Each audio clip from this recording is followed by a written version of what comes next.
گئے تھے تاکہ تمہیں پرہیزگاری حاصل ہو، لعلکم تتقون۔ روزوں کے نتیجے میں رمضان المبارک کو اس کے جس طرح اسے گزارنے کا حق ہے ویسے گزارنے کے نتیجے میں تمہیں اللہ تبارک و تعالیٰ نے ارشاد فرمایا کہ پرہیزگاری حاصل ہو۔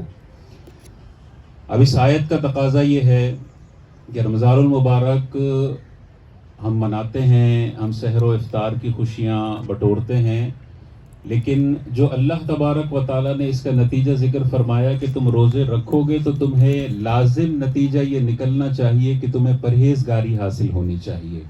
پرہیزگاری کا مطلب یہ ہے کہ انسان اللہ کا خوف اپنے دل میں پیدا کرے، اللہ تبارک و تعالیٰ نے جو احکامات نازل فرمائے ہیں ان کے تقاضوں کے مطابق اپنی زندگی گزارنے کی کوشش کرے، اور جن چیزوں سے اللہ کے حبیب علیہ الصلاۃ والسلام نے منع فرمایا ہے ان کو چھوڑنے کا ذہن بنائے اور ان کو چھوڑنے کی کوشش کرے۔ پھر بتقاضۂ بشریت اگر کوئی گناہ ہو جاتا ہے تو دوبارہ اللہ کی طرف رجوع کرے، توبہ کرے، اور دوبارہ اپنے ذہن میں یہ نیت پختہ کرے کہ اب میں نے گناہ کی طرف نہیں جانا۔ تو رمضان المبارک کا حق تب ادا ہو سکتا ہے جب اس 30 دن کی پریکٹس آپ کو بقیہ 11 مہینوں میں گناہوں سے بچانے میں کامیاب ہو جائے تو سمجھ لیں آپ نے رمضان اس تقاضے کے مطابق گزارا جو اللہ کے نبی علیہ الصلاۃ والسلام نے ہم پر لازم کیا تھا۔ اور اگر رمضان المبارک گزارنے کا انداز ہمارا یہ ہے کہ پہلے روزے تو فجر کی نماز میں بڑا رش نظر آتا ہے، اور آہستہ آہستہ آہستہ 15ویں روزے کے بعد مسجدیں دوبارہ سے غیر آباد شروع ہو جاتی ہیں، اور آخری کے 10 دنوں میں دوبارہ آباد ہونا شروع ہو جاتی ہیں، اور 29ویں روزے تو مسجد بھری بھی لگتی ہے، لیکن جیسے ہی عید کا چاند نظر آتا ہے، عید الفطر ہوتی ہے، اگلے دن ہمیں فجر کے اندر وہی پرانی 2 صفیں نظر آتی ہیں جو رمضان المبارک سے ایک دن پہلے تھی۔ اگر 90% مسلمانوں کا رمضان المبارک ایسا گزر رہا ہے کہ 30 دن وہ فجر کی نماز پڑھتے ہیں اور عید الفطر والے دن ان کی فجر کی نماز قضا ہو جاتی ہے، وہ اپنے ذہن میں یہ سوچ لیں کہ جو اللہ نے رمضان المبارک کے نتیجے میں تقوی کی نوید سنائی تھی وہ تقوی انسان کو حاصل نہیں ہوا، وہ بس فارمیلٹی کے طور پر بھوکا رہا ہے، لیکن اس بھوکا رہنے کی وجہ سے اسے جو فائدہ حاصل ہونا چاہیے تھا وہ فائدہ حاصل نہیں ہو رہا۔ اور اس فائدہ حاصل نہ ہونے کی بہت بڑی بڑی وجوہات ہیں، چند وجوہات ذکر کر کے پھر اپنے بیان کو آگے لے کر جاؤں گا۔ یہ رمضان ہم نے کوشش کرنی ہے کہ اس طرح گزاریں کہ یہ 30 دن کی پریکٹس آپ کو اگلے 11 مہینوں کے لیے متقی اور پرہیزگار بنا دے۔ بتقاضۂ بشریت کوئی گناہ ہوتا ہے، وہ ہو سکتا ہے، ہم معصوم عن الخطا نہیں ہیں، ہم سے گناہ ہوگا، لیکن ایک یہ ہے کہ گناہ کرنا اور سرکشی کے ساتھ کیے جانا اور اللہ کے خوف کے بغیر کیے جانا، اور ایک یہ ہے کہ گناہ کرنا اور پھر اللہ کا خوف دوبارہ دماغ میں دل میں لوٹ کر آئے اور انسان توبہ کی طرف مائل ہو جائے۔ اب یہ تقوی و پرہیزگاری ہمیں کیوں حاصل نہیں ہو رہی؟ دیکھیں اللہ تبارک و تعالیٰ نے قرآن مجید میں ارشاد فرمایا کہ نماز انسان کو بری باتوں اور بے حیائی سے روکنے کا کام کرتی ہے، لیکن آپ کو بہت سارے لوگ نظر آئیں گے 5 وقت کے نمازی ہیں اور ساتھ ساتھ بے حیائی بھی ساتھ چلا رہے ہوتے ہیں۔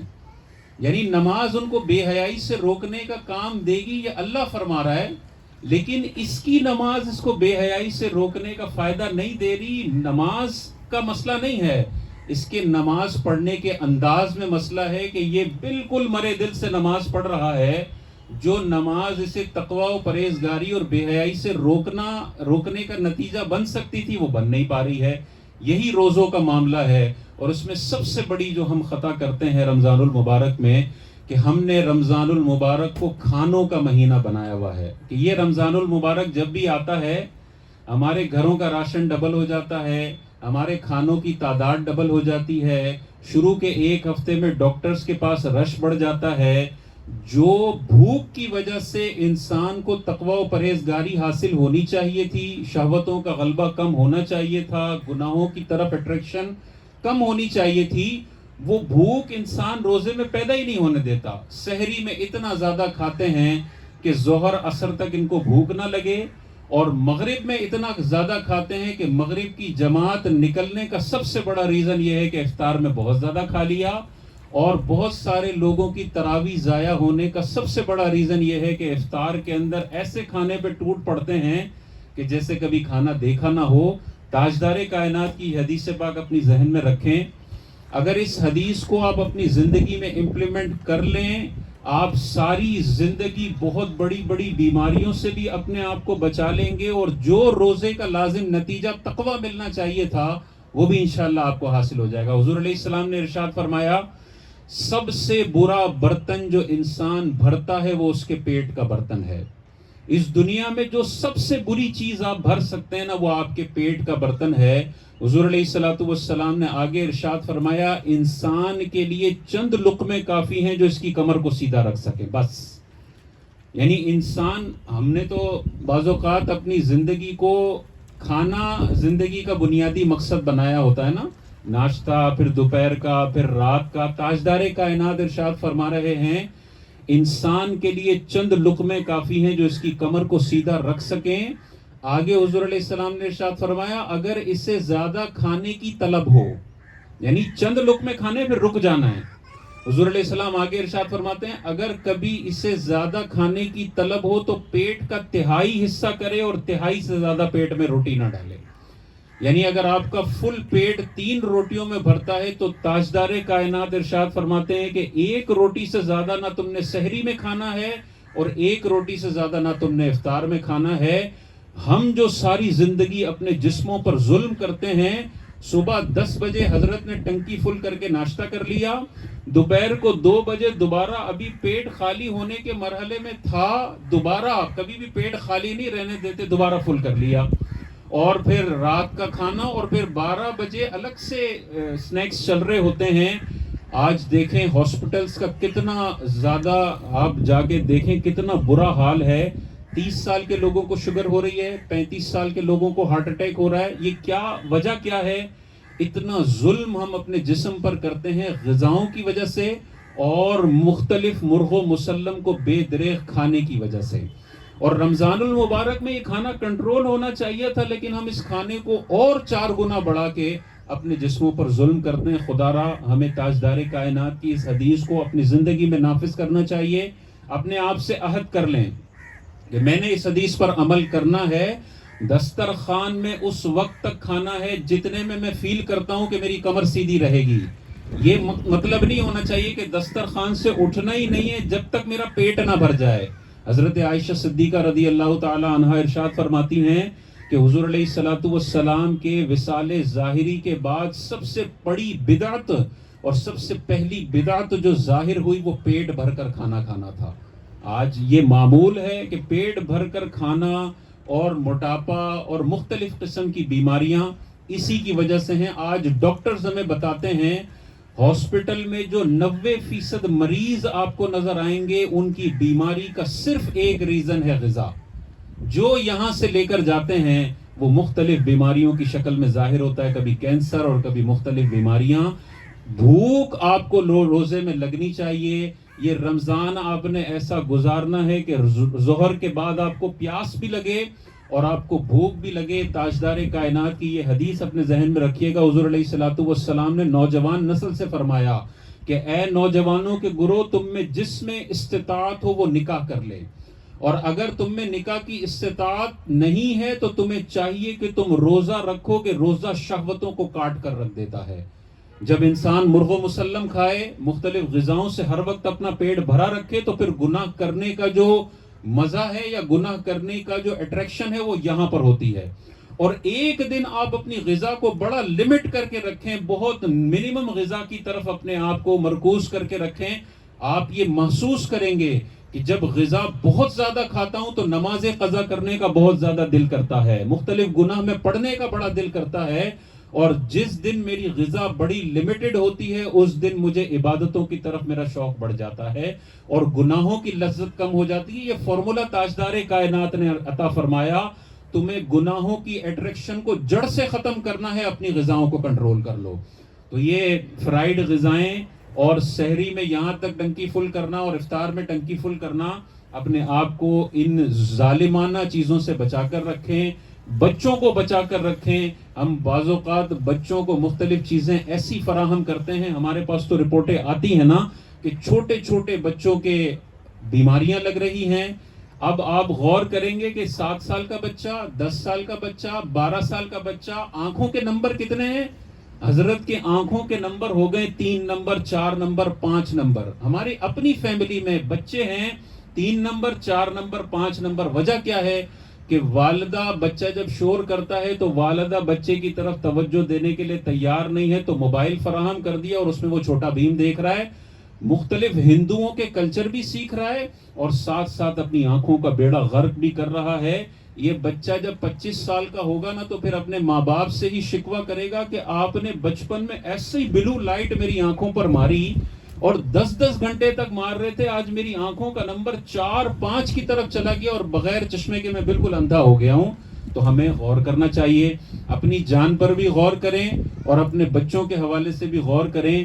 یہ حدیث پورے رمضان اپنے ذہن میں رکھیں, بڑا لمیٹڈ کھائیں, آدھی روٹی سحری میں کھا لی, ایک کھجور کھا لی, بس کافی ہے, اور افطار میں آدھی روٹی کھا لی, کھجور کھا لی, یہ بہت زیادہ ضروری ہے. اس حوالے سے ہمیں غور کرنا چاہیے.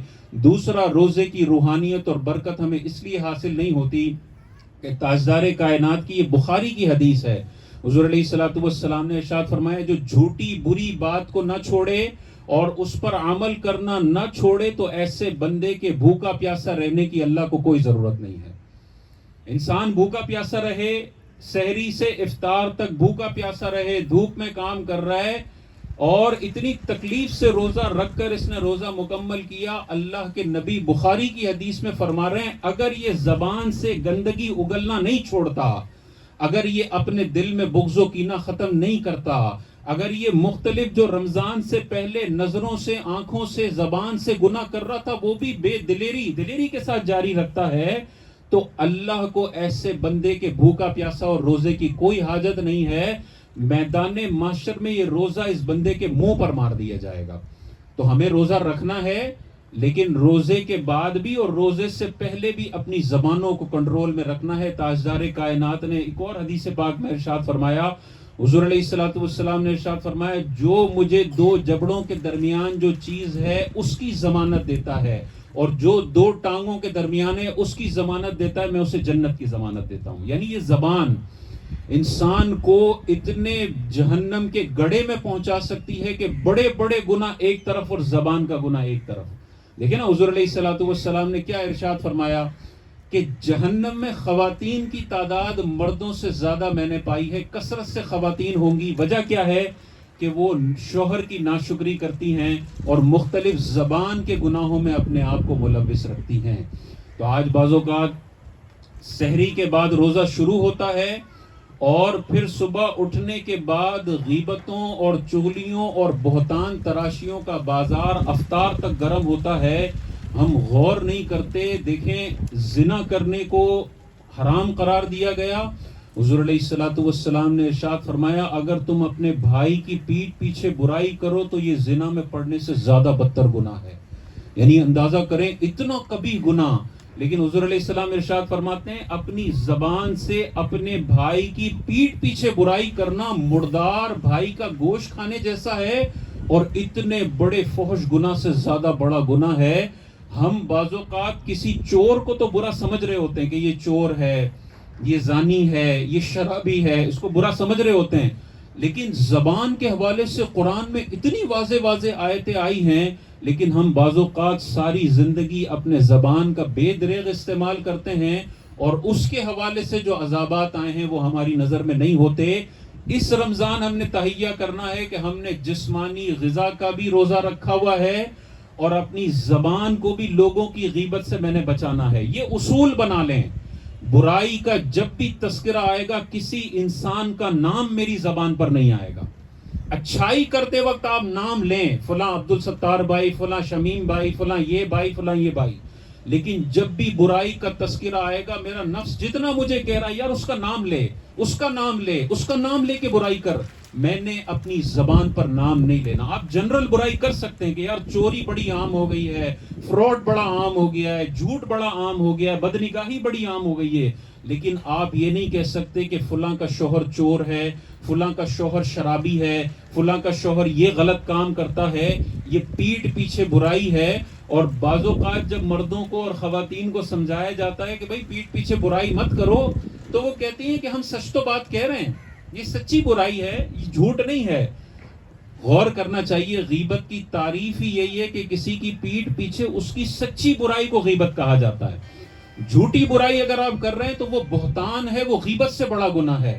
تو ہمیں غور کرنا چاہیے. زبان کی آفتوں سے اپنے آپ کو بچا کر رکھیں. حضور علیہ الصلوۃ والسلام کی اس حدیث پر اپنے آپ کو عمل کرنے کے لیے آپ نے تیار کرنا ہے کہ میں اتنی محنت بھی کروں روزہ کرنے کے لیے اور پھر بھی روزہ میرے منہ پر مار دیا جائے. اس سے بہتر ہے کہ میں روزہ اس طرح رکھوں کہ حضور کی اس حدیث پر میں نے عمل کرنا ہے. تم بولو تو اچھی بات بولو، اور بری بات بولنے سے بہتر ہے کہ انسان اپنا منہ بند رکھے. بس یہ اصول ہے. منہ سے نکلے گی تو اچھی بات نکلے گی، اور برائی کا جتنا دل کر رہا ہے وہ اندر دب جائے گی. میری زبان سے کسی کی ذلت آمیز جملہ نہیں نکلے گا، کسی کی عزت خراب کرنے والا جملہ نہیں نکلے گا، اور کسی کی عزت کے حوالے سے کوئی نازیبہ جملہ میں نے نہیں نکالنا ہے. اس حوالے سے ہم نے غور کرنا چاہیے. اور تیسرا، بہت سارے لوگ آپ کو نظر آئیں گے اس ماہ مبارک کے اندر، اس ماہ مبارک میں اپنی مغفرت کروانے سے وہ ناکام رہتے ہیں اور مغفرت نہیں کروا سکتے. تاجدار کائنات نے ارشاد فرمایا، آپ تو ماشاءاللہ روزے رکھتے ہوں گے، لیکن آپ کے ارد گرد بہت سارے ایسے لوگ ہوں گے جو گٹکے کی وجہ سے روزہ چھوڑ رہے ہیں، سگریٹ کی وجہ سے روزہ چھوڑ رہے ہیں، وہ 50 ڈگری دھوپ میں کام کر رہا ہے تو روزہ چھوڑ رہا ہے. یہ 3 حدیثیں اپنے ذہن میں رکھیں اور ہر اس شخص تک پہنچائیں جو رمضان کو بڑی دلیری اور جرت مندی کے ساتھ اللہ کی نافرمانی میں گزارتا ہے. حضور علیہ الصلوۃ والسلام نے ارشاد فرمایا کہ جو رمضان المبارک کا ایک روزہ قضا کرے، ایک روزہ نہ رکھے، بغیر کسی بیماری اور بغیر کسی رخصت کی وجہ سے جان بوجھ کے روزہ چھوڑ دیتا ہے، تو اس روزے کی قضا کے طور پر وہ ساری زندگی کا روزہ رکھے لیکن اس ایک روزے کے برابر نہیں ہو سکتا ہے. رمضان کا ایک روزہ اور 70 سال کے روزے دونوں برابر نہیں ہو سکتے، اتنا زیادہ قیمتی روزہ ہے. اگلی حدیث میں حضور علیہ الصلوۃ والسلام نے ارشاد فرمایا، خواب میں میرا گزر ایسے لوگوں پر سے ہوا جن کو ان کے ٹخنوں کی رگوں سے الٹا لٹکایا ہوا تھا اور ان کے جبڑوں کو پھاڑا ہوا تھا جن سے خون مسلسل جاری تھا. میں نے پوچھا یہ کون لوگ ہیں؟ تو فرشتوں نے بتایا کہ یا رسول اللہ یہ وہ لوگ ہیں جو افطار سے پہلے روزہ افطار کر لیا کرتے تھے. یعنی افطار آیا نہیں ہے اور روزہ چھوڑ دیتے ہیں. میدان محشر میں اللہ نے کیسے ذلت آمیز عذاب میں انہیں مبتلا فرمایا کہ رگوں سے اللہ تعالیٰ ان کو الٹا لٹکائے گا اور ان کے جبڑوں کو پھاڑا جائے گا جس سے خون مسلسل رس رہا ہو. بعض اوقات ہم روزہ خوروں کے ساتھ ایسا رویہ اختیار کرتے ہیں کہ وہ موٹیویٹ ہوتے ہیں کہ یار میں روزہ چھوڑتا ہوں پھر بھی مجھے کوئی شرم دلانے کے لیے تیار نہیں ہے، میری کوئی حوصلہ شکنی کرنے کے لیے تیار نہیں ہے، بلکہ ہر بندہ مجھے نظر آتا ہے جو میری حوصلہ افزائی کر رہا ہوتا ہے. جیسے پہلے سلام کر رہا تھا اب بھی سلام کر رہا ہے، جیسے پہلے ہنسی مذاق ٹھٹا چل رہا تھا ابھی ہنسی مذاق ٹھٹا چل رہا ہے. یہ ہماری حوصلہ افزائی لوگوں کو جرت مند کرتی ہے کہ وہ روزہ چھوڑنے کے لیے آمادہ ہو جائیں. بعض اوقات کارپینٹر گھر پہ آتا ہے، بعض اوقات ٹائل لگانے والا گھر میں آتا ہے اور روزے کے دوران موصوف چائے کا سوال کرتے ہیں اور ہم چائے بھی ان کو فراہم کر رہے ہوتے ہیں. یہ جو ہمارا رویہ ہے یہ ان کو جرت مند کرتا ہے. ہمیں ایسے لوگوں کو شرم دلانی ہوگی کہ یار رمضان المبارک کا مہینہ، اگر آپ کی کوئی مجبوری ہے، آپ بیمار ہیں، آپ سفر میں ہیں، آپ کی کوئی اور مسئلے مسائل ہیں، ٹھیک ہے اس میں مسئلہ نہیں ہے، لیکن اگر آپ صحت مند ہیں اور آپ روزہ چھوڑ رہے ہیں تو یہ بالکل برداشت نہیں کیا جائے گا اور آپ کو یہاں پہ کام کرنے کی بھی اجازت نہیں ہے. اگر سوسائٹی یہ رویہ دکھائے گی تو آپ کو روزہ خور معاشرے میں کم ہوتے ہوئے نظر آئیں گے. لیکن آپ دیکھیں پچھلے 10 سال کی ہسٹری نکال کے دیکھیں، مسلسل روزہ خوروں کی تعداد اور ان کا گراف آپ کو اوپر کی طرف جاتے ہوئے نظر آئے گا. پہلے ہوٹلوں میں اتنا رش نہیں ہوا کرتا تھا، اب آپ اپنی آنکھوں سے دیکھیں گے کہ مختلف، ابھی تو پاکستان میں تو اتنا نہیں ہے لیکن بیرون ممالک کے اندر آپ کو بہت سارے ہوٹلز ہیں جس میں دوپہر کے اندر مسلمان اس طرح کی حرکتیں کرتے ہوئے نظر آئیں گے اور اللہ کے غضب کو مسلسل آواز دیتے ہوئے نظر آئیں گے. یہ حدیث ان کو سنانے کی ضرورت ہے. تیسری حدیث پاک تاجدار کائنات نے ارشاد فرمایا، حضور علیہ الصلوۃ والسلام ممبر کی پہلی سیڑھی پر چڑھے، فرمایا آمین، دوسری سیڑھی پر چڑھے فرمایا آمین، اور تیسری سیڑھی پر چڑھے فرمایا آمین۔ صحابہ نے عرض کی یا رسول اللہ، آج آپ کو بڑا مختلف عمل کرتے ہوئے ہم نے پایا ہے، کیا ماجرا ہے؟ حضور علیہ الصلوۃ والسلام نے ارشاد فرمایا، ابھی جبرائیل آئے اور انہوں نے 3 دعائیں ضرر فرمائیں اور میں نے ہر دعائے ضرر پر آمین کہا ہے۔ اس میں سے پہلی دعائے ضرر کیا تھی؟ حضرت جبرائیل نے یہ دعا کی کہ آپ کی امت میں سے ہر وہ شخص ہلاک ہو جائے، ہر وہ شخص برباد ہو جائے جو رمضان المبارک کا مہینہ پا کر بھی اللہ سے اپنے لیے بخشش و مغفرت کا پروانہ جاری نہ کروا سکا۔ رمضان کا مہینہ پایا لیکن ایسی بے دردی کے ساتھ اس رمضان کو گزارا، صرف کھانے پینے اور عیاشی کے اندر اور راتیں فضول کاموں میں جاگنے میں گزارا، اور روزے کی برکت اور اللہ کی مغفرت حاصل نہ کر سکا، وہ ہلاک و برباد ہو جائے۔ امام الانبیاء نے اس دعائے ضرر پر آمین کہا ہے۔ اندازہ کریں فرشتوں کے سردار دعا کر رہے ہیں بے دردی سے رمضان کو گزارنے والے کے لیے، اور امام الانبیاء اس دعا پر آمین کہہ رہے ہیں۔ اس دعا کی قبولیت میں کسی کو کوئی شک نہیں ہونا چاہیے۔ تو ہمیں یہ غور کرنا، یہ آپشنل نہیں ہے کہ اللہ کی رحمت چھما چھم برس رہی ہے، جو لینا چاہے لے لے، جو نہیں لینا چاہے نہیں لے، نہیں، ہر مسلمان نے لینی ہے یہ رحمتیں۔ اگر یہ رحمت لینے میں کوئی ناکام رہا تو رحمت سے بھی مایوسی ہے، اور اللہ کے نبی نے ایسے بندے کے لیے ہلاک ہونے کی دعا فرمائی ہے۔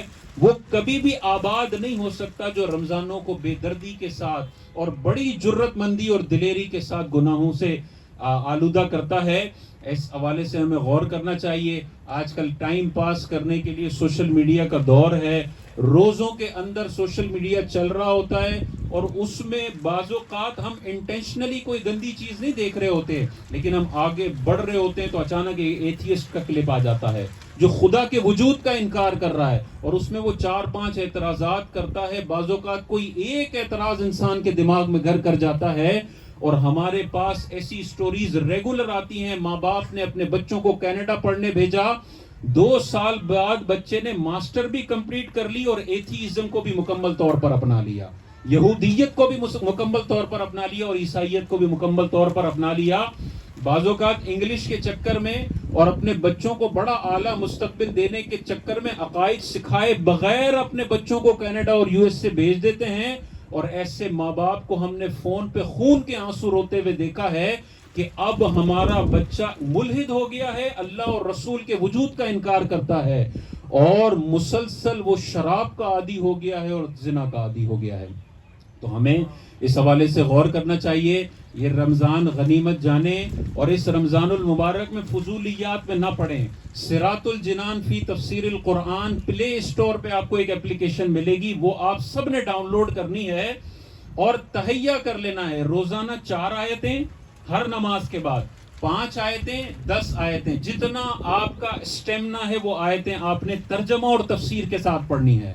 اتنی شاندار اپلیکیشن ہے، ہر ایک آیت کو الگ سے انہوں نے ٹیب کے طور پر بنایا ہوا۔ آپ کلک کریں گے، آیت نظر آئے گی، شاندار ترجمہ نظر آئے گا، اور اس کے نیچے اتنی شاندار تفسیر ہے، آپ ایک دن پڑھ کے دیکھیں، آپ کا دل کرے گا کہ یار روزانہ اب یہ قرآن مجید کی تفسیر میں مکمل کرتا ہوں۔ اگر آپ 4 آیتیں روزانہ ہر نماز کے بعد مکمل کر لیں تو 20 آیتیں بنتی ہیں روز کی، اور اس حساب سے آپ 11.5 مہینوں میں پورا قرآن ترجمہ اور تفسیر کے ساتھ مکمل کرنے میں کامیاب ہو جائیں گے۔ اور یہ کتنے منٹوں کا عمل ہے؟ ہر نماز کے بعد 4 آیتیں، ایک آیت کو ترجمہ اور تفسیر کے ساتھ پڑھنے میں 1 سے 1.5 منٹ لگتا ہے، زیادہ لے لیں تو 2 منٹ۔ 4 آیتوں کے لیے آپ سے مطالبہ ہے صرف 8 منٹوں کا یا 6 منٹوں کا۔ آپ 5 نمازوں کے بعد اس ایپلیکیشن میں روزانہ 20 آیتوں کا ترجمہ اور تفسیر پڑھ لیں تو 11 مہینوں میں آپ کامیاب ہو جائیں گے قرآن کو ترجمہ اور تفسیر سے پڑھنے کے۔ اور علماء نے واضح طور پر اپنی کتابوں میں لکھا ہے کہ آپ 100 قرآن مجید صرف ناظرہ پڑھ لیں اور قرآن کا ایک رکوع ترجمہ اور تفسیر کے ساتھ پڑھیں اور اس کے تقاضوں کے مطابق اپنی زندگی کو تبدیل کر دیں، یہ ایک رکوع 100 قرآنوں پر بھاری ہے۔ ایک رکوع کی جو فضیلت ہے اور ایک رکوع کا جو ثواب ہے 100 ناظرہ قرآن کے مقابلے میں یہ زیادہ ہے۔ علماء کرام نے واضح طور پر لکھا، آپ قرآن و حدیث اور شرعی مسائل میں لمحہ بھر غور و فکر کر لیں، اور آپ کے مقابلے میں کوئی ایسا بندہ ہو جو پوری رات نفل نمازیں پڑھ رہا ہے، آپ کا ایک لمحے کا قرآن حدیث میں غور و فکر اس پوری رات کی نوافل سے بہتر ہے۔ تو اپنا ٹائم ایسی جگہ پر انویسٹ کرنا ضروری ہے جس میں آپ کو آخرت کے لیے اور دنیاوی اعتبارات سے گندگیوں سے دور رکھنے کا مواد بہترین فراہم ہو سکے۔ اس حدیث پاک پر آپ نے عمل کرنا ہے۔ اور بچوں کی تربیت کے حوالے سے دیکھیں کیسی شاندار حدیث پاک حضور علیہ السلام نے عطا فرمائی ہے۔ اس ایک حدیث پر آپ عمل کر لیں، اس ایک حدیث کو اپنی زندگیوں میں نافذ کر لیں، آپ کا بچہ کبھی بے نمازی نہیں ہوگا، آپ کا بچہ کبھی روزہ چھوڑنے والا نہیں ہوگا، آپ کا بچہ کبھی برائی میں پڑنے والا نہیں ہوگا۔ تاجدار کائنات نے ارشاد فرمایا جب تمہارا بچہ 7 برس کا ہو تو نماز کا حکم دو، اور جب 10 برس کا ہو جائے تو تم نے مار کر نماز اسے پڑھانی ہے۔ کیسی شاندار تربیت ہے تاجدار کائنات کی کہ 7 برس میں ہم نے نماز کا حکم دینا ہے۔ اندازہ کریں بچوں پر نماز فرض ہوتی ہے جب وہ بالغ ہوتے ہیں۔ لڑکے میں بلوغت کی عمر ہے 12 سے 15 سال، اس دوران جب بھی آثار بلوغت نظر آئیں گے بچہ بالغ، اور لڑکی میں بلوغت کی عمر ہے 9 سے 15 سال، اس درمیان جب بھی آثار بلوغت نظر آئیں گے وہ بالغ ہو جائے گی۔ تاجدار کائنات ماں باپ کو کیا ارشاد فرما رہے ہیں کہ ابھی تمہارے بچے کے بالغ ہونے میں 4 سال 5 سال کا ٹائم باقی ہے، تم نے اس سے پہلے روزانہ اپنے بچے کو فجر میں اٹھانا ہے۔ اندازہ کریں اگر آپ کا بچہ فجر کی نماز فرض ہونے سے 5 سال پہلے فجر میں اٹھنے کا عادی ہو تو 6 سال فجر میں اٹھنا اس کے لیے دنیا کا آسان ترین کام ہوگا۔ ہمارا مسئلہ کیا ہے؟ آج 99% مسلمانوں کی آبادی فجر کو بے دردی سے کیوں قضا کرتی ہے؟ حضور کی اس روشن حدیث پر ہم نے عمل کرنا چھوڑ دیا ہے کہ 7 برس سے آپ اپنے بچے کی فجر میں نیند خراب کریں۔ 7 بجے بچے کو اٹھانے کے لیے جو جذبہ ہوتا ہے نا ماں کا کہ اگر نہ اٹھے تو اٹھایا جاتا ہے زبردستی، اور شور شرابہ کرے تب بھی اسے مار مار کے اسکول بھیجا جاتا ہے۔ ABCD کے لیے ہم اتنی فکر کرتے ہیں، میدان محشر میں جس نماز کے بارے میں سب سے پہلے سوال ہوگا، اپنے بچوں کو ان نمازوں کی پریکٹس کروانے کے لیے ہم تیار نہیں ہیں۔ جب 20 سال کا ہو جاتا ہے تو ہم کہتے ہیں میرا بچہ تو 5 وقت کا نمازی ہی نہیں پڑھتا ہے۔ اتنی سخت عذابات نماز کے لیے ہیں، قرآن میں جا بجا اقیم الصلاۃ اقیم الصلاۃ اقیم الصلاۃ، نماز قائم کرو۔ ہم بعض اوقات پریکٹس نہیں کرواتے۔ جب 20 سال کا بچہ ہوتا ہے تو ہم کہتے ہیں یہ نماز نہیں پڑھ رہا، اس لیے نہیں پڑھ رہا کہ آپ نے اسے 7 سال کی عمر سے پریکٹس کروانی تھی جو ہم نے نہیں کروائی ہے۔ اس حدیث کی شرح میں علماء نے واضح طور پر ارشاد فرمایا یہ صرف نماز کے لیے نہیں ہے، بلکہ ہر وہ عبادت جو بالغ ہوتے ہی آپ کے بچے پر فرض ہو رہی ہے، ان سب کی پریکٹس آپ نے 7 سال کی عمر میں اپنے بچے کو کروانی ہے، اور 10 سال میں سختی سے پیش آ کے اس کو نمازوں اور روزوں کی طرف لے کر جانا ہے۔ اسی سے آپ کو پتا چل گیا کہ بچوں کو کس عمر میں ہم نے روزہ رکھوانا ہے۔ 7 سال کی عمر میں ہم نے اپنے بچوں کو حکم دینا ہے کہ وہ روزہ رکھیں۔ اس سے پہلے رکھ لیتے ہیں بڑی اچھی بات ہے، لیکن نہیں رکھتے ہیں تو 7 سال میں آپ نے حکم دینا ہے۔ اگر وہ نہیں رکھتا تو بہت زیادہ سختی نہیں کرنی ہے، حکم دیتے رہیں، ایک وقت آئے گا انشاءاللہ وہ رکھنا شروع کر دے گا۔ لیکن وہ 10 سال تک نہیں رکھتا تو اب مار کر اسے روزہ رکھوانا ہے، کیونکہ اب 2-3 سال کے بعد اس پر فرض ہونے والا ہے۔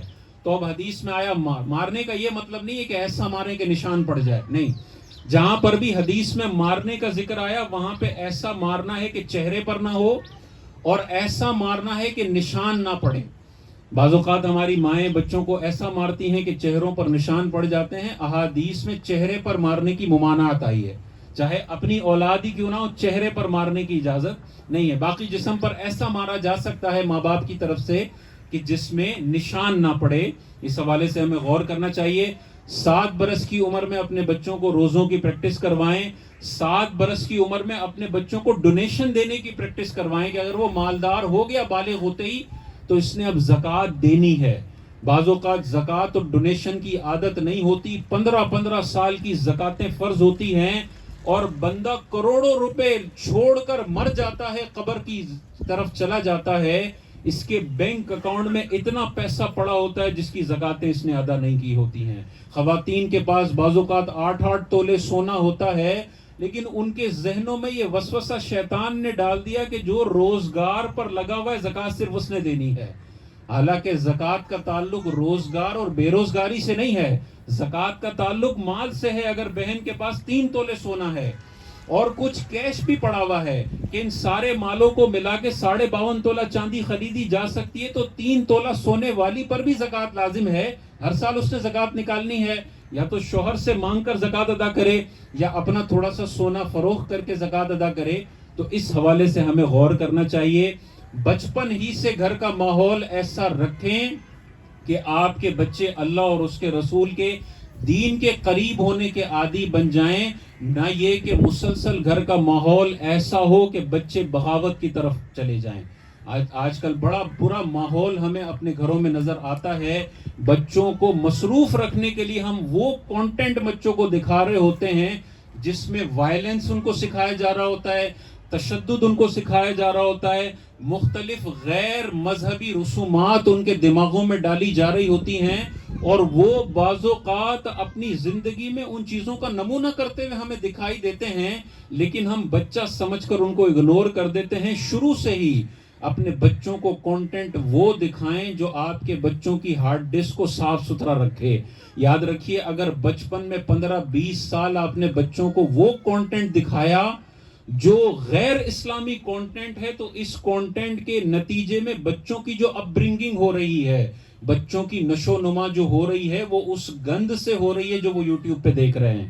اس کے بعد بچی رابعہ بصریہ نہیں بن سکے گی اور بچہ اللہ کا ولی نہیں بن سکے گا آپ کی 5 منٹ کی نصیحت کے نتیجے میں. نہیں، وہ اگر 10 گھنٹے یوٹیوب اور فیس بک پر گند دیکھ رہا ہے، اس کے نتیجے میں وہی نکلے گا. الحمدللہ ہمارے پاس اب ایسے کارٹونز بھی اویلیبل ہیں کہ جو بچوں کو احادیث سکھا رہے ہوتے ہیں، بچوں کو دینی تربیت سکھا رہے ہوتے ہیں، اور پورے 1 گھنٹے کے کارٹون میں غیر اسلامی آپ کو ایک بھی چیز نظر نہیں آئے گی. تو جب کانٹینٹ اویلیبل ہے، یہ تو ہونا آپ، یہ تو اگر ایسا ہونا کہ کانٹینٹ اویلیبل ہی نہیں ہے، تب تو آپ کا یہ عذر سمجھ میں آ سکتا ہے کہ یار کانٹینٹ ہی نہیں ہے تو بچے پھر چھوٹا بھیم ہی دیکھیں گے، بچے پھر انڈین کے ہندوؤں کے کارٹون ہی دیکھیں گے.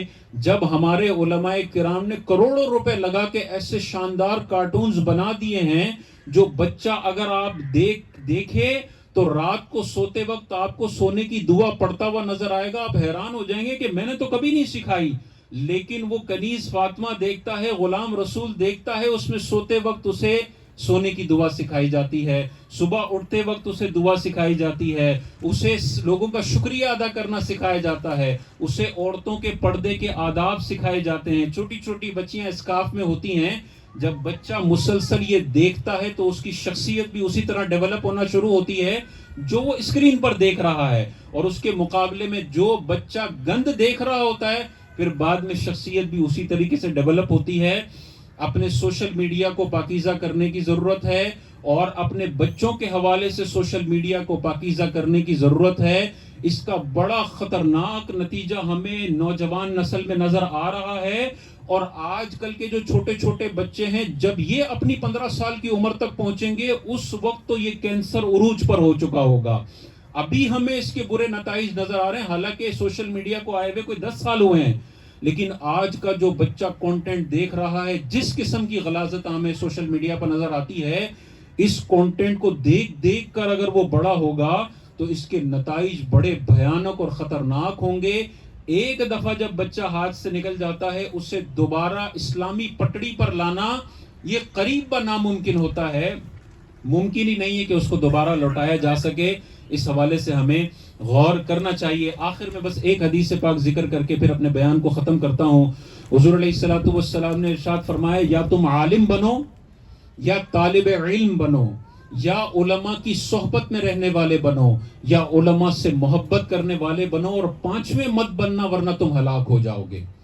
اپنی زندگی کا یہ رول ماڈل بنانا ہے. دنیا میں آپ نے اپنے بچوں کو بہت اعلیٰ تعلیم دینی ہے. ان کو چارٹرڈ اکاؤنٹنٹ بنائیں، ان کو آئی ٹی کا انجینئر بنائیں، ان کو مختلف قسم کی دنیاوی تعلیمات میں ایڑی چوٹی کی زبردست تعلیم آپ نے دلوانی ہے.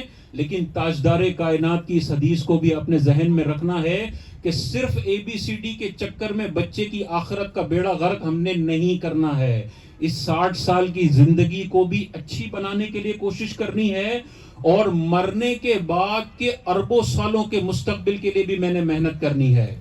ہم بعض اوقات اپنے ذہن میں جو فیوچر لے کے بیٹھے ہوتے ہیں نا, وہ یہ ہوتا ہے کہ بچہ بڑا ہو جائے, اس کی شادی ہو جائے, وہ پیسہ کما لے, وہ بڑی گاڑی لے لے, وہ بڑا بنگلہ لے لے, شادی کر لے, بچے پیدا ہو جائیں اور انتقال کر جائے. بس یہ ہے ہمارا چھوٹا سا فیوچر. اللہ کے نبی علیہ الصلوۃ والسلام نے جو ہمیں فیوچر بتایا ہے وہ یہ بتایا ہے کہ اس 60 سال کی زندگی بھی تمہارا مستقبل ہے, اور قبر میں قیامت تک ہزاروں سال تم نے رہنا ہے, یہ بھی تمہارا برزخی مستقبل ہے. اور میدان محشر کا ایک دن قرآن و حدیث میں آتا ہے 50,000 سال کے برابر ہے. ایک دن سورج 1.25 میل پر ہوگا, زمین تانبے کی ہوگی, لوگ اپنے گناہوں کے پسینوں میں ڈوبے ہوئے ہوں گے, نمازوں کا سوال میدان محشر میں سب سے پہلے ہوگا. اس مستقبل کے حوالے سے ماں باپ سوچنے کے لیے تیار نہیں ہیں, نوجوان نسل سوچنے کے لیے تیار نہیں ہے. وجہ یہ ہے کہ ہم نے بس دنیا کی رنگینیوں کو اپنا سب کچھ بنا لیا ہے کہ بس یہاں پر میں نے اپنا اسٹیٹس ایسا بلند رکھنا ہے کہ سب کہیں واہ بھائی اس کی گاڑی دیکھو, اس کا گھر دیکھو, اس کے مال و متاع دیکھو. ٹھیک ہے, یہاں پہ لائف سٹائل آپ اچھا رکھ سکتے ہیں. ہمارے جو عشرہ مبشرہ صحابہ ہیں, ٹاپ 10 صحابہ, ان میں 5 سے 6 صحابہ ایسے تھے جو اربوں پتی تھے. آج کل کے حساب سے اربوں پتی دولت. حضرت عبد الرحمن بن عوف ایک جنگ میں 900 اونٹ صدقہ کیا کرتے تھے. اندازہ کریں جو عبد الرحمن بن عوف 900 اونٹ ڈونیٹ کر رہے ہیں, ان کی اپنی دولت کتنی عروج پر ہوگی. تو زیادہ مال جمع کر کے اس کے تقاضے کے مطابق مال کو خرچ کرنا یہ منع نہیں ہے, لیکن منع وہ زندگی ہے جس میں انسان کی نظر میں صرف دولت ہو کہ مال آ جائے, مال آ جائے, مال آ جائے, چاہے اللہ ناراض ہوتا ہے, چاہے اللہ کے حبیب ناراض ہوتے ہیں. میں نے زندگی کا ایک مقصد بنایا ہے کہ میرے بینک بیلنسز میں اضافہ ہونا چاہیے. یہ دولت انسان کو دنیا میں بھی ذلیل کرواتی ہے اور آخرت میں بھی ذلت اس کا مقدر بنتی ہے. دولت ایسی کمائیں کہ آپ کی زندگی بھی اچھی رہے اور مرنے کے بعد کا نہ ختم ہونے والا مستقبل بھی اچھا رہے. اور اس کے لیے جو ڈگری حضور علیہ السلام نے بتائی ہے, دنیا میں تو بڑی ہم اس کریئر کاؤنسلنگ کرواتے ہیں اپنے بچوں کی کہ کیا پڑھے میرا بچہ, یہ ACCA کر لے, یہ چارٹرڈ اکاؤنٹنسی کر لے, یہ سافٹ ویئر انجینئرنگ کر لے, یہ NIT یونیورسٹی چلا جائے, یہ باہر ملک چلا جائے. ٹھیک ہے, یہ کریئر کاؤنسلنگ ٹھیک ہے, لیکن آپ کے نبی جو آپ کی کریئر کاؤنسلنگ اور آپ کے بچوں کی کریئر کاؤنسلنگ کر کے گئے, وہ کیا کر کے گئے کہ تم نے اگر دینی اعتبار سے بچے کو سب سے بڑی ڈگری دینی ہے تو اس کو عالم بنانا ہے. تم نے اتنی بڑی ڈگری ہے زندگی میں, اگر آپ دینی اعتبار سے بچے کو جو سب سے بڑی ڈگری فراہم کر سکتے ہیں وہ اس کو عالم بنانے والی ڈگری ہے. آج کل اس دنیا کے اندر ہمارے پاس پڑھے لکھے علماء کی بہت زیادہ قلت ہے, بہت زیادہ قلت ہے. اور حضور علیہ الصلوۃ والسلام نے ارشاد فرمایا کہ ان قریب ایسا وقت آئے گا کہ علم اٹھا لیا جائے گا, اور علم ایسے نہیں اٹھے گا کہ سینوں سے کھینچ لیا جائے, بلکہ علم اس طرح اٹھے گا کہ علماء تیزی سے انتقال کریں گے اور ان کی جگہ لینے والا کوئی بھی نہیں ہوگا. اور پھر لوگ جاہلوں کو اپنا رہنما بنا لیں گے جو خود بھی گمراہ ہوں گے اور لوگوں کو بھی گمراہ کریں گے. یہ ہماری ذمہ داری ہے کہ ہم نے اپنے بچوں میں سے کسی ایک بچے کو ضرور عالم بنانا ہے. ہم نے کسی ایک بچے کو اللہ کے دین کو آگے پہنچانے کے لیے وقف ضرور کرنا ہے. اور ہمارے ذہنوں میں شیطان نے ڈالا ہے کہ تم مولوی بنو گے نا, تم اگر عالم بنو گے نا تو تم دنیا میں ترقی نہیں کر سکتے. یہ شیطان کا بہت بڑا وسوسہ ہے. جو عالم بن کے اللہ کے دین کی خدمت کرتا ہے نا, اس کو مرے ہوئے, انتقال ہوئے بعضوں کا 600 سال ہو جاتے ہیں, آج بھی ان کا نام زندہ ہوتا ہے.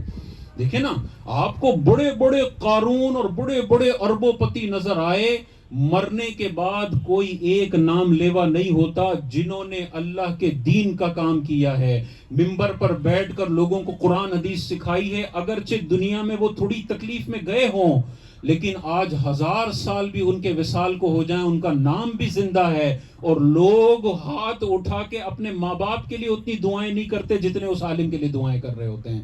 تو ہمیں غور کرنا چاہیے, اس دنیا میں بھی اپنے بچوں کو جنت, اپنے بچوں کے لیے جنت بنانے کے لیے اعلیٰ تعلیم دلوائیں, اور قبر کو جنت کے باغوں میں سے ایک باغ بنانے کے لیے بچے کو دینی تعلیم بھی دلوائیں. آپ کا سر فخر سے بلند ہوگا کہ میرا بچہ دنیاوی تعلیم میں بھی بڑا اچھا پرفارم کر رہا ہے، اور اخروی اعتبار سے جو حضور علیہ السلام کے دین کو نقصان پہنچانے کے لیے آج سوشل میڈیا پہ لوگ ایڑی چوٹی کا زور لگا رہے ہیں، اس حملے کو روکنے کے لیے میرا بچہ بھی میدان جنگ میں موجود ہے.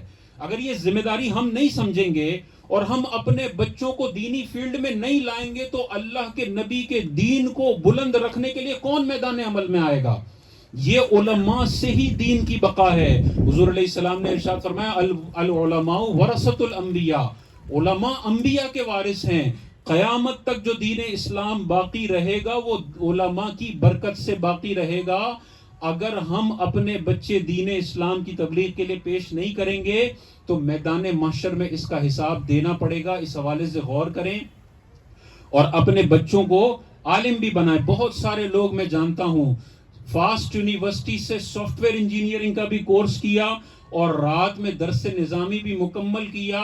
اب ایک ملٹی نیشنل کمپنی میں سافٹ ویئر انجینئر بھی ہے وہ بندہ، اور جمعے کے خطبے بھی دیتا ہے. تو ہماری کیا مسجدوں میں صرف گاؤں کے لوگوں نے جن کو ABCD نہیں آتی صرف انہوں نے ہی تبلیغ کرنی ہے؟ کوئی اچھی انگلش بولنے والا، کوئی چارٹرڈ اکاؤنٹنٹ، کوئی دنیاوی اعتبار سے پڑھا لکھا بندہ جو سامنے موجود دنیاوی اعتبار سے پڑھے ہوئے بندے کے ہم آہنگ ہو کے اور اس کے لیول پر آ کر بات کر سکے، ایسے لوگ ہم نے تیار نہیں کرنے.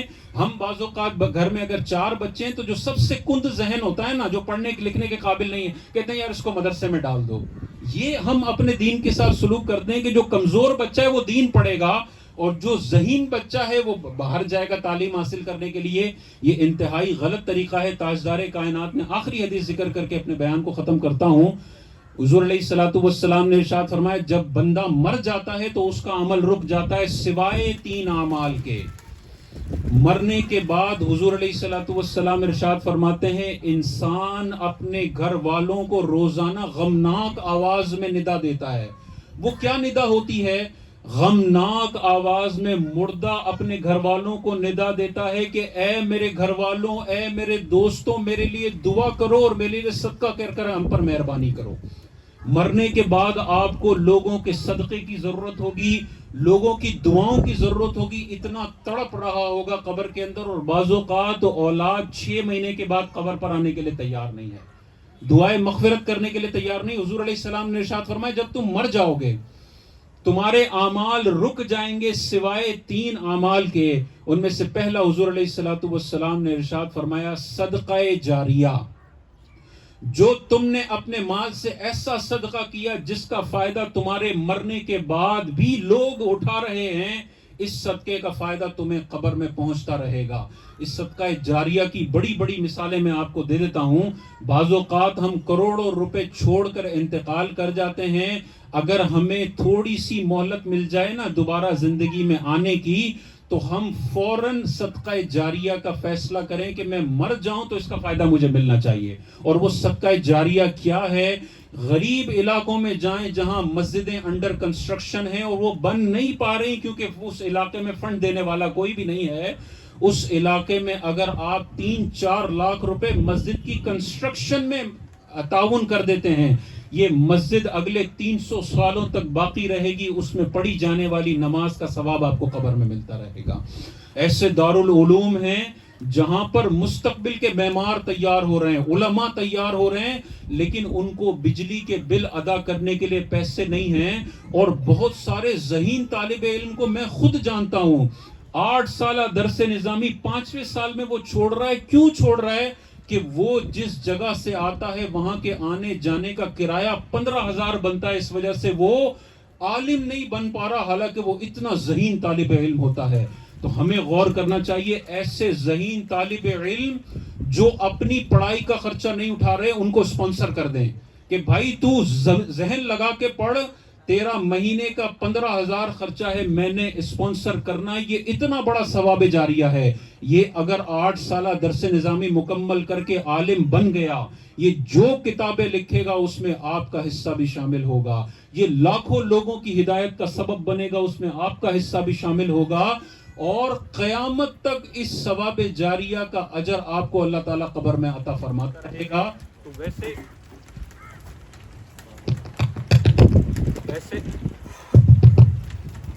ہم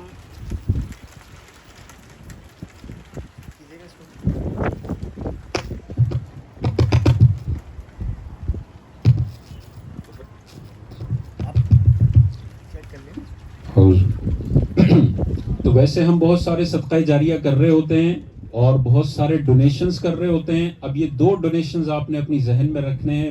غریب علاقوں کی مسجدوں کی تعمیر میں آپ نے حصہ ڈال کے مرنا ہے, انتقال کرنا ہے, بچوں کو بھی سکھا کے مرنا ہے. اور علماء کی فلاح و بہبود اور ایسے ادارے جہاں پر فائنانشل کمزوریاں ہیں لیکن وہ علماء تیار کر رہے ہیں, ایسے اداروں کو سپورٹ کرنا ہے. اور تیسرا, اپنے بچوں کو بھی عالم بنانے کے لیے پیش کرنا ہے. یاد رکھیے, جو بچہ حفظ قرآن کر لیتا ہے اس کے حافظے میں اور غیر حافظ قرآن کے حافظے میں آپ کو زمین آسمان کا فرق نظر آئے گا. دین انسان کی دنیاوی تعلیم کو بھی انتہائی آسان کر دیتا ہے. میرا اپنا ذاتی پریکٹیکل ایکسپیرینس ہے کہ درس نظامی کے ساتھ دنیاوی تعلیم جب میں نے حاصل کی, ویسے دنیاوی تعلیم حاصل کرتا تھا تو تھوڑی مشکل لگتی تھی, لیکن جب درس نظامی شروع کیا تو درس نظامی کی برکت سے اور قرآن و حدیث سیکھنے کی برکت سے اللہ تبارک و تعالیٰ نے دنیاوی تعلیم بھی انتہائی آسان فرما دی ہے. تو دینی تعلیم کبھی بھی آپ کی زندگی مشکل نہیں کرتی ہے, آپ کی دنیاوی تعلیم کو کوئی نقصان نہیں پہنچاتی ہے یہ دینی تعلیم, بلکہ دینی تعلیم آپ کے اندر وہ میچورٹی پیدا کرتی ہے, آپ کے اندر وہ شعور پیدا کرتی ہے, آپ کے اندر وہ تربیت پیدا کرتی ہے کہ آپ صرف پیسے کمانے کی مشین نہیں بنتے, آپ ایک شاندار انسان بنتے ہیں. کیونکہ احادیث اور قرآن انسان کی شخصیت کو ڈیولپ کرنے پر جتنا زور دیتا ہے اور بہت ساری چیزوں پر اتنا زور نہیں دیتا جتنا شخصیت, حقوق العباد اور اخلاق کے حوالے سے ہماری تربیت کی گئی ہے. اس حوالے سے غور کرنا چاہیے. صدقہ جاریہ فرمایا. دوسرا فرمایا, ایسا علم چھوڑ کے انسان چلا جائے جس سے لوگ نفع اٹھائیں. تو آپ اگر عالم بن کے چھوڑ کر چلے جائیں, ایسے علماء, ایسا علم, ایسے اپنے ویڈیو کلپس چھوڑ کر چلے جائیں جو آپ کے مرنے کے بعد بھی لوگ دیکھ رہے ہوں, تو قبر میں ان کلپس کا, اس چھوڑے ہوئے علم کا آپ کو ثواب ملتا رہے گا. اور تیسرا فرمایا, ایسی اولاد جو مرنے کے بعد اس کے لیے دعا کرنے والی ہو. تو ایسی اولاد چھوڑ کر مرنا ہے. حضور علیہ السلام ارشاد فرماتے ہیں, ایسی اولاد تم نے چھوڑنی ہے جو تمہارے انتقال کے بعد تمہارے لیے دعا کرنے والی ہو. ہمیں یہ غور کرنا ہے, کیا ہم اپنے ماں باپ کو روزانہ اپنی دعاؤں میں یاد رکھتے ہیں یا نہیں رکھتے؟ اگر آپ اپنے بچوں کے سامنے اپنے والدین کو دعاؤں میں یاد نہیں رکھتے تو یہ بچے کی تربیت ہو رہی ہے کہ وہ یہ دیکھ رہا ہے کہ میرے ابا نے اپنے ابا کو دعاؤں میں اور ایصال ثواب میں یاد نہیں رکھا. مکافات عمل میں نے بھی یہی کرنا ہے کہ میں نے بھی ساری زندگی اپنے ماں باپ کو دعاؤں میں یاد نہیں رکھنا ہے. یہ دعاؤں میں یاد رکھنے والی طبیعت اور صدقہ جاریہ کرنے والی طبیعت اور اخلاقی اعتبار سے اعلیٰ معیار رکھنے والی طبیعت صرف اور صرف اس وقت حاصل ہو سکتی ہے جب انسان اللہ اور رسول کی تعلیمات کے قریب ہو جائے, ABCD بھی سیکھے, دنیاوی تعلیم بھی بہترین حاصل کرے اور اس کے ساتھ ساتھ عالم بھی بنائے. عالم نہیں بنا سکتے, کوئی مجبوری ہے, فرض علوم اپنے بچوں کو سکھانا بہت زیادہ ضروری ہے. بعض اوقات 25 سال کا بچہ ہو جاتا ہے, اس کو وضو کے فرائض نہیں پتہ ہوتے. ہم وضو خانے میں بعض اوقات دیکھ رہے ہوتے ہیں 40 سال کا انسان ہے, کاروبار کی ساری مہارتیں اس کو آتی ہیں, بہترین علاقے میں رہائش ہے, لیکن وضو اتنے غلط طریقے سے کر رہا ہوتا ہے کہ وضو کے فرائض ہی پورے نہیں ہو رہے ہوتے. اور حضرت سے پوچھا جائے کتنے سالوں سے ایسے وضو کر رہے ہو, تو 15 سال سے ایسے وضو کر رہا ہے کہ اللہ کے وضو کے فرائض کو بھی پورا کرنے کے قابل نہیں ہے. اتنی زیادہ دینی اعتبار سے ہمیں جہالت میں نہیں رہنا ہے. ہم بعض اوقات سمجھتے ہیں بچوں کو ناظرہ پڑھوا دیا تو ہماری دینی ذمہ داری پوری ہو گئی. نہیں بھائی, دینی ذمہ داری اس وقت پوری ہوگی جب فرض عبادتوں کا علم آپ اپنے بچوں کو سکھا دیں, روزے نماز کے ضروری مسائل سکھا دیں, کاروبار میں دکان پر بٹھانے سے پہلے کاروبار کے بنیادی مسائل سکھا دیں. بعض اوقات بیع فاسد کر رہا ہوتا ہے اور گناہ مسلسل کما رہا ہوتا ہے اور یہ سمجھ رہا ہوتا ہے کہ حلال رزق میں تو میرا نمبر 1 پہ آئے گا، اور غلط طریقوں سے بے ہو رہی ہوتی ہے۔ طلاق کے معاملات اتنے زیادہ خطرناک ہیں، بعض اوقات شادیاں ہو جاتی ہیں اور دولہا اور دلہن کو طلاق کے بنیادی مسائل نہیں پتہ ہوتے، نتیجہ یہ نکلتا ہے کہ اپنی جہالت میں جھگڑے کے اندر ایسا جملہ اپنے منہ سے نکالتے ہیں جس سے طلاق پڑ جاتی ہے، اور 6 سال کے بعد پتہ چلتا ہے کہ آج سے 6 سال پہلے جو میں نے جملہ کہا تھا اس سے نکاح ختم ہو چکا تھا اور اب ہم دونوں ساتھ رہ رہے ہیں۔ اتنے بڑے بڑے گناہ بعض اوقات ہو جاتے ہیں۔ ابھی کچھ ہی دنوں پہلے میرے پاس ایک کیس آیا، ایک آدمی کا فون آیا، اس نے کہا ہم بیوی کے ساتھ جھگڑا ہوا اور بیوی نے کہا کہ میں نے فلاں جگہ پہ جانا ہے، لازمی جانا ہے۔ شوہر نے کہا تم نہیں جا سکتی، اس نے کہا میں تو جاؤں گی، اور وہ گھر سے باہر نکلی اور شوہر نے غصے میں کہا تم آزاد ہو، جہاں جانا ہے تم جاؤ۔ اب اس بندے کو نہیں پتا تھا کہ لفظ آزاد طلاق کے الفاظ میں لفظ کنایہ شمار ہوتا ہے اور اس کا خطرناک نتیجہ بھی نکل سکتا ہے۔ پھر کہیں سوشل میڈیا پہ کلپ سنا تو ہم سے رابطہ کیا تو ہم نے بتایا اگر آزاد کا لفظ جھگڑے کے وقت شوہر غصے میں اپنی بیوی کو لفظ آزاد کہتا ہے کہ جا تو میری طرف سے آزاد ہے، یا میں نے تجھے آزاد کیا، تو یہاں پر بغیر نیت کے بھی طلاق بائن پڑ جاتی ہے۔ طلاق بائن کا مطلب ہوتا ہے نکاح فوراً ختم ہو گیا، اب شوہر یک طرفہ رجوع نہیں کر سکتا، ان دونوں کو ساتھ رہنا ہے تو نیا نکاح کرنا پڑے گا۔ یہ آزاد کا لفظ ہم اپنے جھگڑوں میں خاص طور پہ بولتے ہیں۔ اسی طرح حرام کا لفظ ہے۔ ابھی تھوڑے دنوں پہلے ایک کیس آیا، اس بندے کا شوہر کا بیوی کے ساتھ جھگڑے کے وقت تکیہ کلام تھا کہ وہ کہتا تھا تو مجھ پر حرام ہے، تو مجھ پر حرام ہے۔ اب جہالت کی وجہ سے یہ خطرناک لفظ ہم بول رہے ہوتے ہیں اپنے جھگڑوں میں، جن سے بعض اوقات طلاق پڑ جاتی ہے اور بعض اوقات مسئلہ پتہ نہیں ہوتا، اور پھر ایسے ہی زندگی گزر رہی ہوتی۔ نکاح ٹوٹنے کے بعد یہ حرام کا لفظ بھی علماء نے ارشاد فرمایا اتنا خطرناک لفظ ہے کہ طلاق کی نیت ہو یا طلاق کی نیت نہ ہو، اگر شوہر اپنی بیوی کو کہے جا تو مجھ پر حرام ہے یا میں نے تجھے اپنے اوپر حرام کیا، فوراً نکاح ختم ہو جائے گا، اور اس سے طلاق بائن پڑتی ہے۔ طلاق بائن میں نکاح فوراً ختم ہوتا ہے۔ اب ساتھ رہنا ہے تو نیا نکاح ہوگا، 2 گواہ ہوں گے، وہی ایجاب و قبول ہوگا۔ تو یہ اتنی باریکیاں اور اتنے امپورٹنٹ مسائل ہیں۔ فرض علوم کی طرف اپنے بچوں کو لے کر آئیں، عالم بنانے کی طرف اپنے بچوں کو لے کر آئیں، صدقہ و خیرات کرنے کی طرف اپنے بچوں کو لے کر آئیں، اچھا کانٹینٹ دکھانے کی طرف اپنے بچوں کو لے کر آئیں، اور رمضان المبارک اس طرح آپ نے گزارنا ہے کہ انشاءاللہ اس رمضان میں آپ بخشش و مغفرت کے پروانے اپنے لیے بھی جاری کروائیں گے، اور اگر آپ گھر کے سرپرست ہیں تو اپنی بیگمات کو غیبتوں سے روک کر ان کے لیے بھی بخشش و مغفرت کے پروانے ہم نے جاری کروانے ہیں۔ اللہ تعالیٰ سے دعا ہے جو کچھ سنا اس پر عمل کرنے کی توفیق عطا فرمائے۔ وآخر دعوانا ان الحمدللہ رب العالمین، الحمدللہ رب العالمین، والصلاة والسلام علی سید الانبیاء والمرسلین۔ ربنا آتنا في الدنيا حسنة وفي الآخرة حسنة وقنا عذاب النار۔ اللهم ربنا ظلمنا أنفسنا وإن لم تغفر لنا وترحمنا لنكونن من الخاسرين۔ یا ارحم الراحمین، یا ارحم الراحمین، یا ارحم الراحمین، ہمارا یہاں بیٹھنا، علم دین کی باتیں سننا اپنی بارگاہ میں قبول و منظور فرما۔ یا ارحم الراحمین، ان ساری باتوں کے تقاضوں کے مطابق ہمیں اپنی زندگی کو ڈھالنے کی توفیق عطا فرما۔ یا ارحم الراحمین، آنے والا رمضان ایسے گزارنے کی توفیق عطا فرما جیسے تیری رضا ہے۔ یا ارحم الراحمین، رمضان المبارک میں اپنی مغفرت کے پروانے جاری کروانے میں کامیاب ہونے کی توفیق عطا فرما۔ یا ارحم الراحمین، اس رمضان المبارک کے بعد بقیہ 11 مہینے بھی تیری نافرمانی سے ہمیں محفوظ فرما۔ یا ارحم الراحمین، ایسے نیک اعمال کرنے کی توفیق عطا فرما جس میں اللہ تیری رضا شامل ہو۔ یا اللہ ایسے اعمال سے دور رہنے کی توفیق عطا فرما جس سے اللہ تو ناراض ہوتا ہو۔ یا ارحم الراحمین، ہمارے بچوں کو اچھا مستقبل اس دنیا میں بھی عطا فرما اور مرنے کے بعد قبر اور حشر میں بھی بہترین مستقبل عطا فرما۔ یا ارحم الراحمین، ہمیں قبر کے عذاب سے محفوظ فرما۔ یا ارحم الراحمین، ہماری قبروں کو تحت نگاہ وسیع فرما دے۔ یا ارحم الراحمین، حاضرین میں سے جن کے والدین انتقال کر چکے ہیں، یا ارحم الراحمین ان تمام مرحومین کی بخشش و مغفرت فرما۔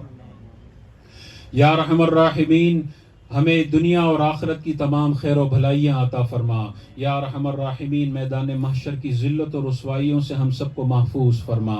یا ارحم الراحمین میدان محشر میں حضور پر نور صلی اللہ علیہ وسلم کے رحمت بھرے ہاتھوں سے حوض کوثر کے چھلکتے ہوئے جام پینے کی ہم سب کو توفیق عطا فرما. یا ارحم الراحمین سیدھے ہاتھ میں اعمال نامہ اور پل صراط پر ہم سب کو ثابت قدمی عطا فرما. وصلی اللہ تعالی علی خیر خلقہ ونور عرشہ سیدنا و مولانا محمد وعلی آلہ واصحابہ اجمعین برحمتک یا ارحم.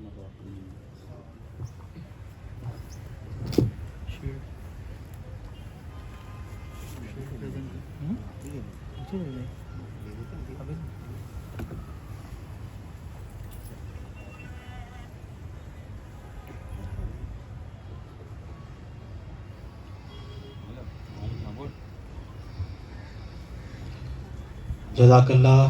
میں علامہ صاحب کا بہت شکر گزار ہوں اپنی پوری ٹیم کی طرف سے کہ انہوں نے اپنے مواعظ حسنہ سے ہمیں سب کو مستفید فرمایا.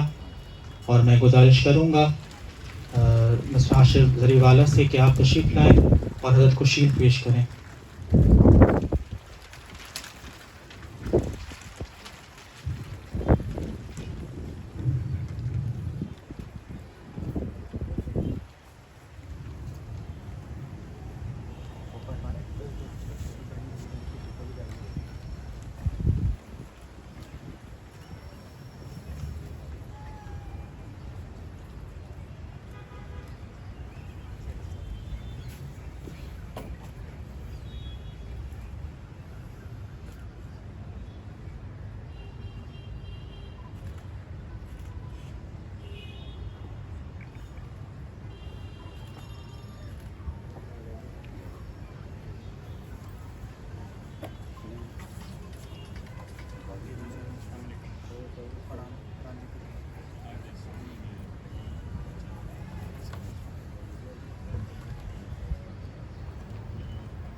آپ تمام حاضرین کا بھی میں آخر میں بہت شکر گزار ہوں کہ آپ نے اس سیشن کو بہت کامیاب بنایا اپنی حاضری سے. جس طرح علامہ صاحب فرما رہے تھے کہ دینی اور دنیاوی تعلیم دونوں ہی ایک ساتھ ہونی چاہیے، اور آپ تمام جتنے پیرنٹس یہاں موجود ہیں وہ خوش نصیب ہیں کہ آپ پرائم بلیسنگ جیسے ادارے میں اپنے بچوں کو پڑھواتے ہیں، کیونکہ یہاں پر دینی تعلیم اور دنیاوی تعلیم دونوں کو ساتھ لے کے چلا جاتا ہے، اور ایک بہت اچھا انتظام ان دونوں کے لیے ہی کیا گیا ہے. تمام احباب کا بہت شکریہ. جزاک اللہ. Thank you very much.